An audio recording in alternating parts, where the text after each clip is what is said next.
السلام عليكم ورحمة الله وبركاته. متابعين الناس نسيم، شحال ما قيلكم ياك لاباس عليكم ياك خير.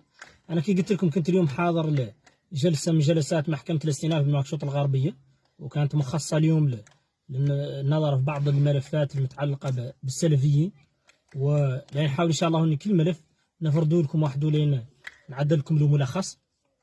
من بين الملفات اللي كان اليوم معروض قدام المحكمة ملف متهم فيه راجل قال له الناجم، راجل تقريبا 50، ومتهم بالانتماء لتجمع إرهابي.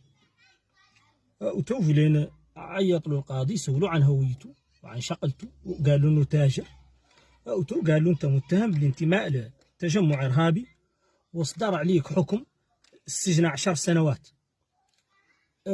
شنو ردك عليه التهمة؟ قال له أنا ردي بعد أولا لأن الحكم ما هو بارني حتى.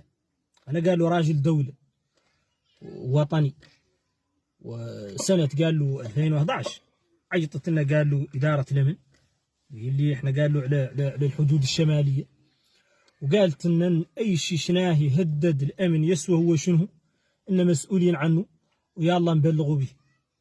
وإلين عاد قالوا 2014 جيتهم وبلغتهم، قال له برواية فم، وتميت متابعها لهم إلين نحكموها لي، وعيطوا لي وكرموني وقطعوا لي راتب قاع من ذيك الساعة عاد ماشي.